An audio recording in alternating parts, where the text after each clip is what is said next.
careful. Yeah. G'day guys, how are we? So, obviously, when I first put the page together, I really wanted to, I guess, be a bit more involved and make sure that I sort of built up this whole, let's get this going, let's do it, you know. I want to put up a lot of videos and stuff, and I made a few promises about videos, and unfortunately I haven't been able to deliver. That has been mostly because I guess the reason I'm writing this, and doing this whole book and doing this whole page is I want to be able to, I guess, help people. You know, most of you may know the spoon theory. So when we're low on spoons, when we're struggling a little bit more, sometimes making, you know, dinner is a bit too much. And I mean, here I am, it's 9 o'clock at night here, and I'm about to throw tomorrow night's dinner in the slow cooker, because for the last sort of week I've eaten like shit, pardon my French. I have been working a ton and haven't been eating anywhere near good enough, and that does actually affect you no matter who you think you are or how well you're doing. And I guess as much as I really wanted to get on top of this straight away, my own level of spoons has been absolutely shocking. And I've been busy, and I've been writing the book, and, you know, trying to do recipes, and thankfully the ever so tolerant wife has helped me out a lot here. But basically, guys, look, I am still writing, and you will see some more posts coming from us over the next couple of weeks, particularly from the wifey. She's taking over social media duties for me a little bit. Tonight I'm actually I decided to do a little sort of beef and red wine and mushroom stew, I guess. And I thought, given I've promised to do a couple of different videos and promised to sort of, you know, upload them, and haven't been able to because of various different issues. Currently, I'm having a problem with a decent video editing software. So outside of paying thousands of dollars for it, and the camera that Miss Jen, hello Jen, thank you Jen, gave me has a slightly odd video format. Hey Aaron, how are you, man? So yeah, having fun with that. So there are videos coming and there are posts coming, and I do intend to, I'm getting closer and closer to the book. I've just got to actually cook some of those recipes and get some cool photos and videos and some of the things I want to do. It's also then formatting and all the fun stuff. But I think this last couple of weeks has really shown me why this book needs to happen.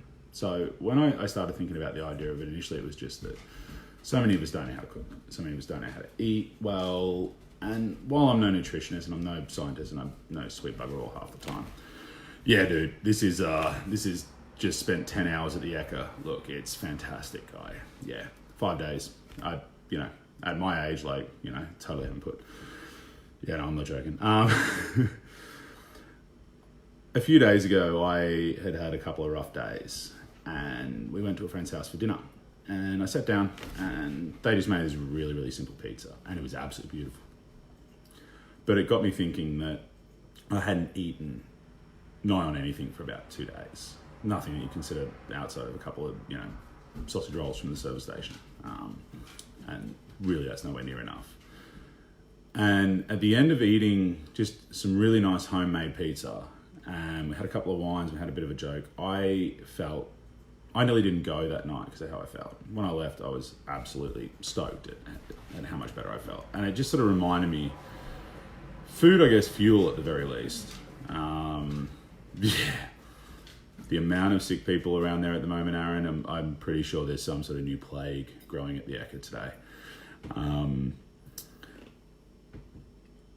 We don't fuel our body well enough, I don't think, sometimes.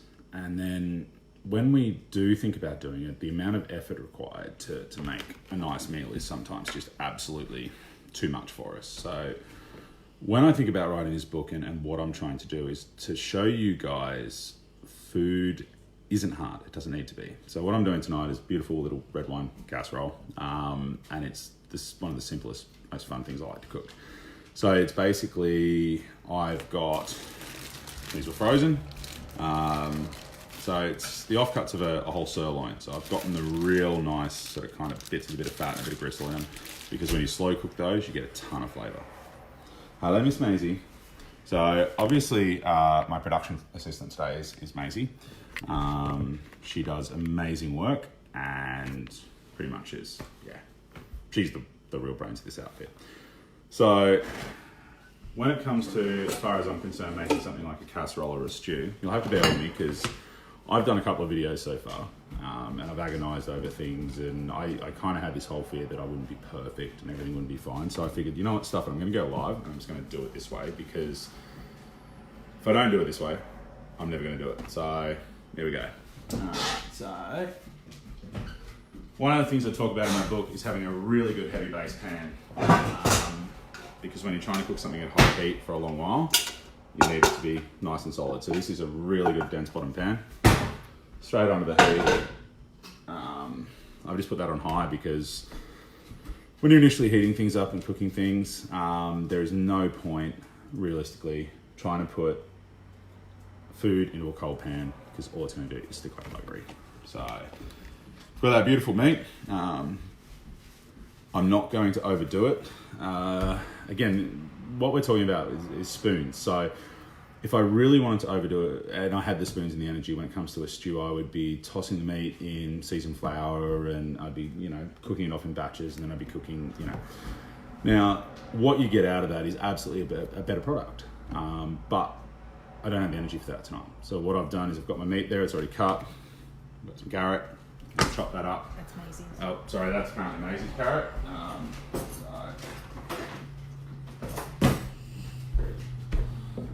That's why she's hovering around. Now, when it comes to carrot, look, realistically, you're going to take the skin straight off it. I'll bring it down a little bit. Now, we currently in our household do not have a peeler. Funny story behind it. Actually, not a funny story. See the small animal here? She's the story behind it. She killed my peeler. So all I'm going to do is just sort of peel that away. You could, honest to God, just leave the skin on there if you need to. It's not going to be the end of the world.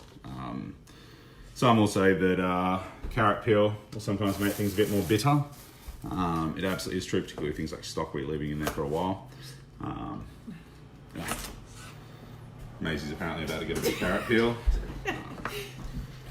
So as far as I'm concerned, when it comes to food, I think we're sometimes a bit too finicky about things, and I think we sort of worry too much about whether something looks perfect. If we were cooking for a 5-star restaurant, absolutely, take your time and make sure everything's perfect.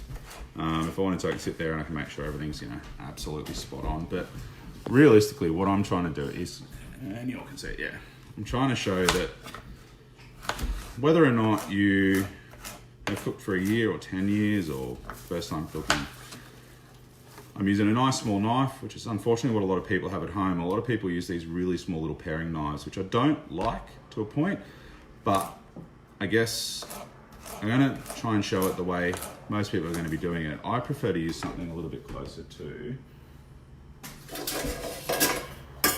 typically something like that. So a proper chef's knife. Now, reasoning being, I've got a lot more protection against my fingers. I'm less likely to cut myself, and I've actually got a little bit more strength to put down. So, got my carrot. I've also got just some nice chopped mushrooms.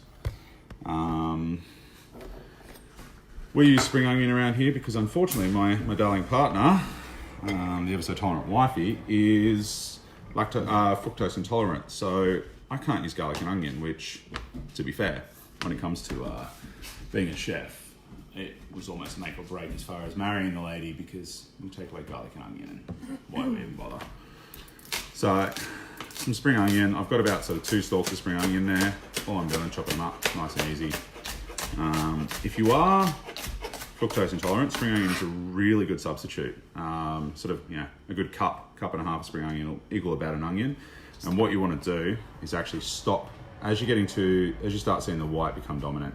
All right, because that's apparently, unless I've been misled, where the fructose really starts to load up into it. So I don't go so much further than that. No, just throw it in the bin. If you're not fructose intolerant, medium onion, chopped, diced, however you want to do it, take the skin off it, do about the same thing. I'd also typically, if I wasn't dealing with a someone that's fructose intolerant, I would probably add some garlic cloves in there. If I had it on hand, and I intend to actually do a recipe where I show you guys how to do it, I'd use garlic oil, so garlic infused olive oil. But what I've got here is just some beautiful oregano. So what we're going to do is just take the leaves off that. Don't worry too much if you get a bit of stalk in there. It's honestly not going to kill you, and it'll wear down so quick it's not an issue. Couple of, I guess, caveats to how I typically do this. If I've got the time and the effort and I feel 100%, I would be adding the herbs in towards the end. I'd be carefully dicing them, washing them, looking after them. I'd be cooking this probably over the course of a few hours in a pot on a really low temp. I would probably sweat off the onions and the carrots in that first. And as I said, I would more than likely use a little bit of seasoned flour and cook the meat off in batches. Those are your typical ways of doing things when it comes to doing these sort of stews, because what you want is the flour with the meat. Basically, the idea is you grab your meat, you chuck a bag of, get a bag. So even something like that, realistically, you could do it with. And you want to use a different bag because it's got a ton of moisture in it now. So you get your, say like a freeze bag, a couple of tablespoons of plain flour in it, good dose of salt, good dose of pepper, say a teaspoon of each.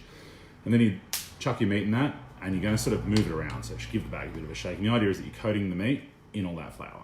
You then get your pan nice and hot, bit of oil, and you would brown that meat off in that pan in batches. And the idea behind that is, one, obviously all that seasoning and all that flour is sticking to the meat and it's helping it to brown evenly. Secondly, it's all staying in the bottom of the pan, which gives you that beautiful brown flavour at the bottom. So you chuck your onions and that in after, and then you deglaze it with a bit of wine. So you pour some wine over and get all that stuff off the bottom, and you get a lot more flavour. Does take more time and does help to thicken it as well because you've added flour. But again, time poor and very, very low on spoons at the moment. So I'm going to give just the lightest dice to these oregano leaves. So what I've basically done is literally just stripped them straight off the stalk, and what I'm left with is just some stalks that I throw away. So that's going straight on that same plate. My intention is I will brown off the meat, but I'll probably do it just after I've browned off all the vegetables and herbs. Now, there will be people there screaming, "Heathen, the herbs are going in first." Time poor, energy poor. Ultimately, you're not going to get the same result, but you are still going to get the flavour of the herbs through. It doesn't somehow magically disappear. It's just not as pungent and not as fresh as it would be as if you were to add herbs towards the end. So that was actually just some beautiful continental parsley. No, not continental, sorry, Italian.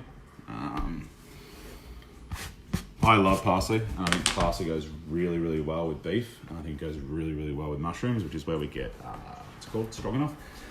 Typically classic beef mushroom. Realistically, what I'm doing here, you could turn into a stroganoff by adding a little bit of sour cream towards the end. I've got just some good old-fashioned stock cubes because I'm not making a beef stock for tonight. And I'm going to get some nice oil. Give me a moment. So that pan now, I heard it crackle and sizzle and pop on the stove before. So, 2 tablespoons of oil. It's smoking the second I put the oil in. So realistically, that was probably too hot. But at the end of the day, again, it's not going to kill us. So what I've got is literally my plate of everything. Okay, so not the meat yet. The meat will go in separately. Maisie, not for you. As you can hear, that pot is staggeringly hot. And that's all right, as long as we keep things moving. Don't use wood. Look, wooden spoons are great. The problem with them is they absorb a lot of water, a lot of flavour, and a lot of energy. Well, not energy. Soap is the word I'm looking for, actually, not energy. So you end up with a lot of soapy flavours and the like. So if you sit that in the pot while it's cooking, flavours transfer. So try and use metal or plastic. So I put a fair bit of oil in there because I've got mushrooms in that. Mushrooms will soak up oil like a sponge. So what I'm trying to do, I'll actually show you. is I'm just trying to get some colour in, and I'm trying to get some movement down the bottom. I don't know if you can see that. Which is why I wanted it so hot. I don't want it to stew. Stewing is bad. Well, stewing is good, but stewing while you're trying to brown things is bad. Crazy. Actually, you're almost being a pest now. So I'm washing my hands.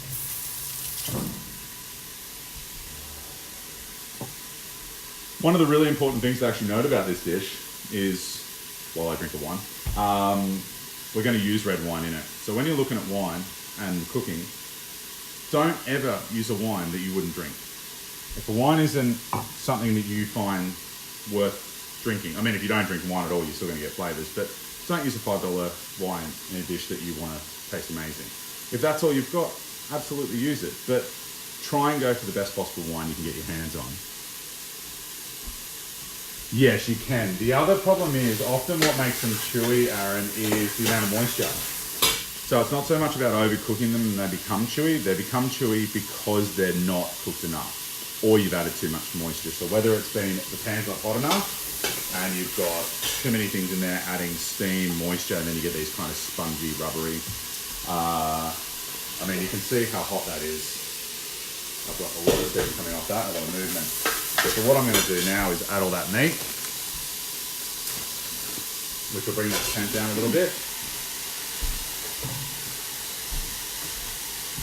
And I'm going to turn the top of the stove down just a little bit. So with mushrooms, one of my favourite ways to cook them, man, honestly, is get yourself a nice, whether it be a cast iron pan or something that's going to hold the heat. Good dose of butter in there. Get it nice and hot. Chuck your mushrooms in and just let them be. We tend to move them too much. Let them start to crisp up on one side. Let them start to not quite burn, but really caramelise. Don't be afraid to give them some time on there. You can't really kill them.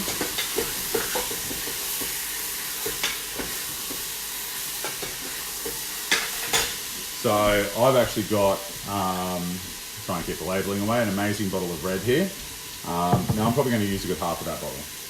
Without exaggeration, because I want to slow cook this down and let it just take its time to gain a lot of that flavour. And I mean, that's a damn good wine. You'd absolutely drink that any day of the week. However, if what you've got is what you've got, then you use it.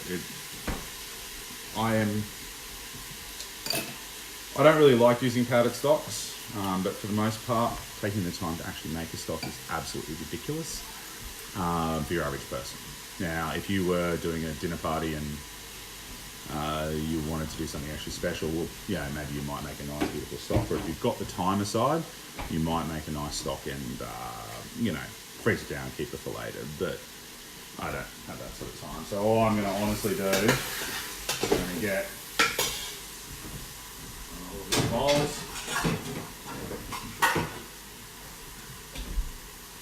Whack a couple of stock cubes in, a little bit of hot water. I'm going to sort of crush them up. And these are, I believe, vegetable stock cubes from memory, because I really like that celery taste. And I've got no celery, so bear with me a second.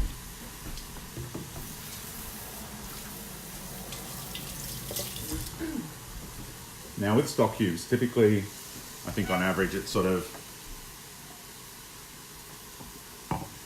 1 stock cube to about 250 mils of water is kind of what the directions will tell you.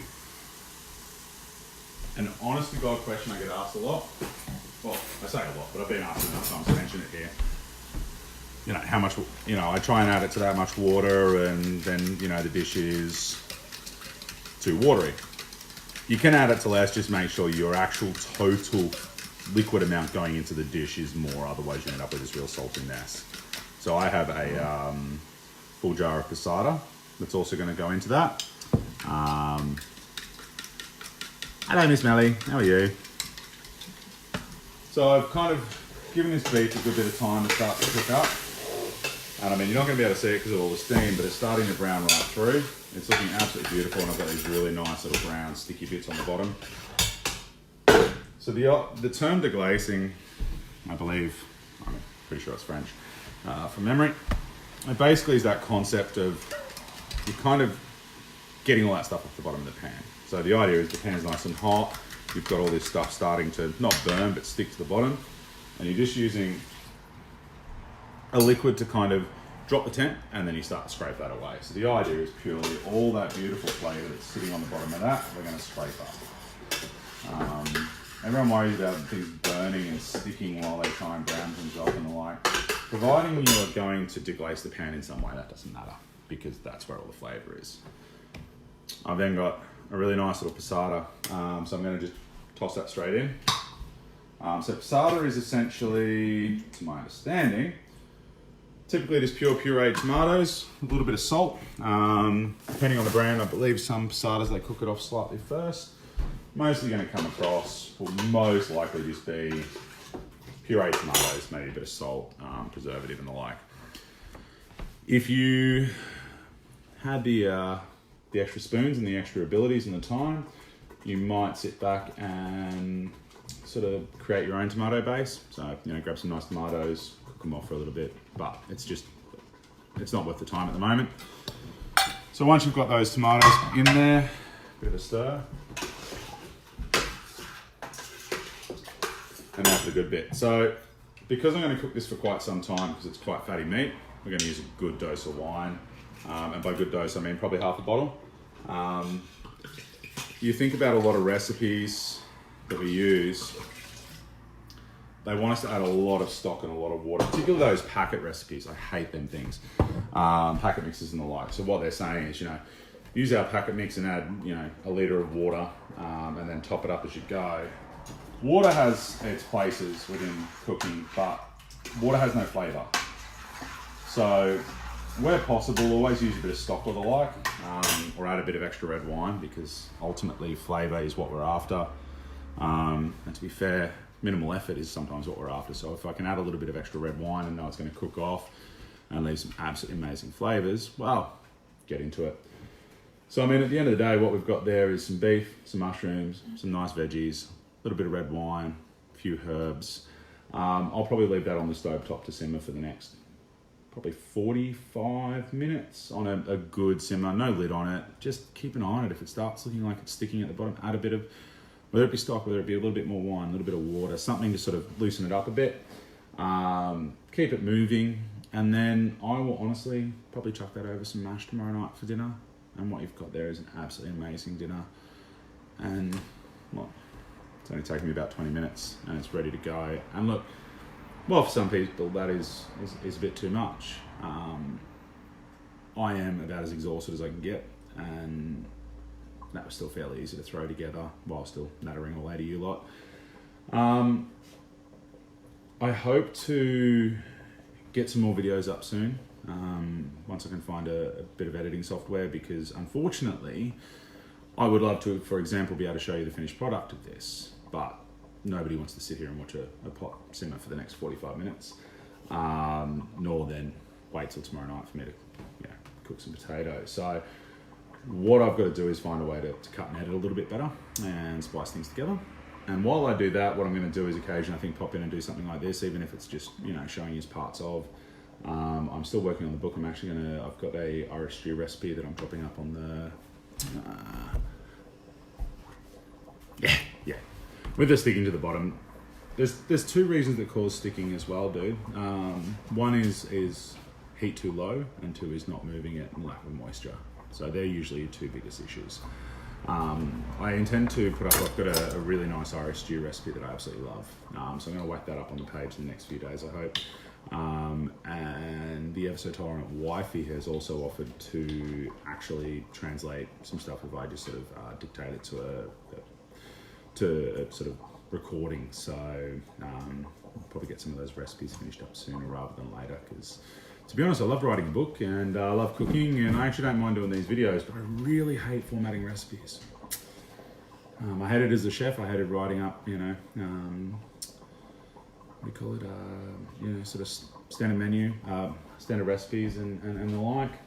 Hate it with passion, and apparently still do. So I'll get back to you all shortly. It was lovely to see you. Aaron, welcome, and thanks for hanging around. Guys, when it comes to food, don't overcomplicate it. Obviously, one thing I haven't mentioned here is salt and pepper, because I'd add it at the end. Yeah. Look, low heat, dude, low heat. If you need it to be a little bit hotter, but you don't want to turn it up, put a lid on it, but turn it and sort of give it a good stir throughout. Quite often we sort of want that nice big fast simmer, but you're better off doing that with the lid either on or partially on. Yeah, Mickey, steak and eggs, man. Always for you. No, this is real food. This isn't Kiwi food, man. Guys, when it comes to salt and pepper in your food, I guarantee you the difference between most people at home and why they wonder why the food didn't come out the same way as the recipe, or the person that cooked them before, or the chef that cooked it for them, is because you didn't put enough salt and pepper in it. The best thing I ever heard from a chef was use salt until it tastes salty and then go back a little bit, if that makes any sense. True. Sorry, Mickey, my bad. Salt and pepper, you can oversalt things, absolutely. So always err on the side of caution, but be a little bit bolder than you probably are, and you'll find that, you reap the rewards of having a little bit better salt. If you are sodium intolerant, etc., and you need to watch your salt, absolutely do. Food still has taste. But avoiding a lot of other flavorings, salt and pepper or particularly salt, because it's probably one of the most natural flavor enhancers we have, without adding anything else. Okay, so where you have your MSGs and all these other sort of bits and bobs and sugar and all of that, salt will do most of the same job if it's used right. So, all right, guys, love yous. I'm going to bail out because I've got 45 minutes of this to do, and I'm going to go and do some cleaning up before the wife murders me. And Miss Maisie, I think, wants to go outside. But thank you for tuning in.